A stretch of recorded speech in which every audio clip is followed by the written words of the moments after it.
Ever been in a situation with a narcissist where everything was going along just fine, and then all of a sudden, out of the blue, they attacked you, maybe for something small, and as the day continued, or as the time that you spent with a narcissist continued, you found yourself being attacked over and over again for sometimes things that weren't even relevant to the moment, but they were things a narcissist always complains about to you. Well, later that night, while you're laying in bed freaking out, unable to sleep because you're just overwhelmed by the emotion that has been dumped all over you, you turn and you look at the narcissist, and if they're in your bed, they're sleeping like a baby. What is that all about, and why does this happen? Why do narcissists do this to us? Well, that's what we're talking about today at queenbeing.com. Let's get started.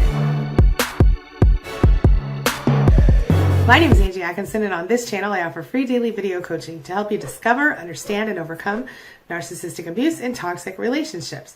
I like to call it toxic relationship rehab. Does that sound good to you?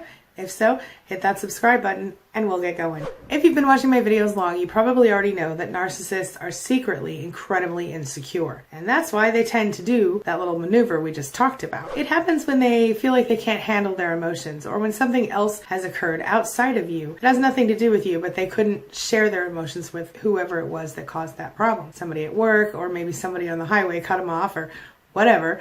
Point is, something happened to this person, and instead of dealing with it appropriately, they come home and dump all over you, their primary supply. Often, when this kind of thing goes on, the narcissist finds him or herself feeling so much better.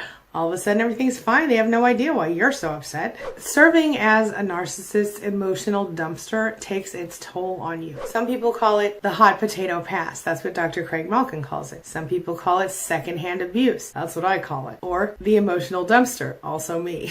What it comes down to is when you've gone through hell and you find yourself laying in bed at night and you're staring at the ceiling, the tears are streaming down and kind of pooling into your ears, and you look next to you and here's the narcissist snoozing away like a baby, sleeping peacefully like nothing's wrong in the world, not a care in the world, whether it's next to you or somewhere else. You're crying, you're raging, whatever it is, maybe feeling a little like you can't make it through, or whatever it is for you, however you handle these things. Once again, you have been subjected to the torture of gaslighting in an elaborate flip the script type deal. Maybe you called the narcissist out on something and they couldn't handle it. Maybe it was important, or maybe it was insignificant. For example, maybe you said, when they walked out the door and threw their coffee cup on the counter for the 15,000th day in a row, maybe you said, hey, would you mind throwing that in the dishwasher for me? To which they replied, oh, you mean while I'm on my way out the door to work to support you? And oh, I wish life was so simple for me, but obviously you don't care. You just sit around and eat bonbons all day. And then they might go on and go, I don't know why you don't appreciate me. You obviously don't appreciate me. God, you're so stupid. You're so this, that, and the controlling and la la la la la.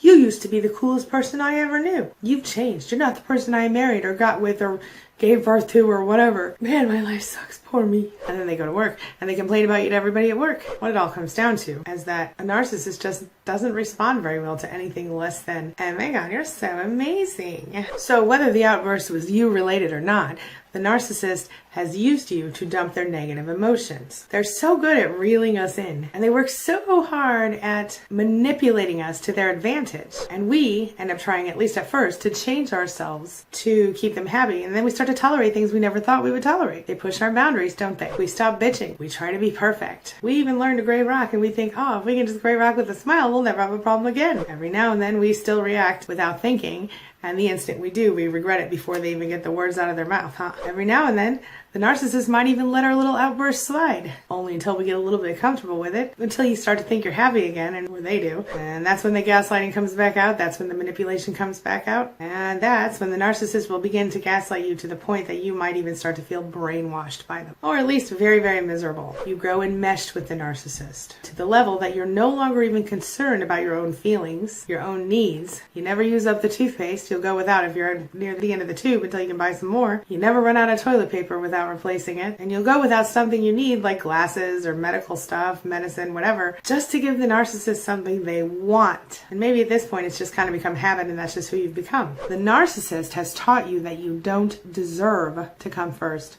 ever. They've taught you that your needs are less important than their wants. this is a problem. The worst part is there's a little bit of you that kind of believes them. As the cycle continues, and as long as you allow it to continue, some part of you tries to convince yourself that you're okay with it, because if we're being honest, it's easier than causing conflict with someone like a narcissist who loves conflict. And you know that every time you do cause conflict with a narcissist, you always pay dearly. And you might think they don't like it because of the way they react to it when you do cause any sort of conflict for them. But the truth is, that's supply. They love it. They love it. And you probably hate it. Probably hate confrontation, and they knew that when they met you, and that's part of the reason they're so into you at the beginning. Because if you hate confrontation, then you're easily going to back down to them when they confront you. Most narcissists would be happy to keep you in a state of perpetual suspension if you allow them to, maintaining you as a permanent supply. Those who don't usually recognize that you have your own thoughts, feelings, and opinions and actually can't handle that. When a narcissist has had a bad day, they're going to take it out on you in ways that healthy people would not, like mentally and in some cases physically, and nearly always at the expense of some poor empath just trying to shine a little light into the world. I'm not going to sugarcoat it for you guys. The fact of the matter is the narcissist is using you as a dumpster for their bad emotions. See, the narcissists, they have an image to uphold out there in the world, but they also need a way to release all of their negative insecurity, energy, etc. They have a lot of pent-up crazy they have to let out in private. While a normal or healthy person might, I don't know, deal with their emotions rationally, start working out, journaling, meditating, whatever, a narcissist won't do that. They'll go ahead and release all they can right all over their favorite source of supply. And then they'll suck you dry with an argument to refill themselves with supply. You know, like we talked about the whole vampire thing the other day. A vampire gets hungry and needs to suck the blood of someone else in order to regain strength and vitality and sort of act like they're alive. Same deal with a narcissist, except the narcissist puts the smackdown on some person who is safe in order to protect their image. So that's you, my friend, a primary source of supply, you see? So what do you do about it? Well, ideally you would go no contact. That doesn't always work in real life, so sometimes you just gotta suck it up and go gray rock. But if you're still in it, if you're still living with a narcissist or in a close relationship with a narcissist, you gotta consider your options here. You can upset your whole world for a few months maybe, or take the chance that you gotta live this way and feel this way until the day you die, and spend every moment until then hating your life, or just existing, not living.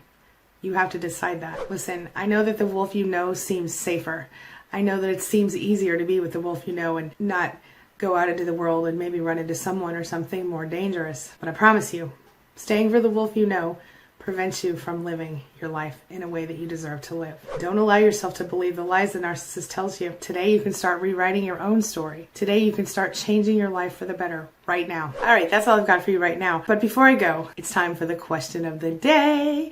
And the question of the day is, have you been there? Have you done this? Have you experienced being used as an emotional dumpster? Did you notice how the narcissist kind of went to sleep real easily while you laid there with your eyes open, not able to sleep? Or was that just me? How did you handle it when you went through it? Are you going through it now?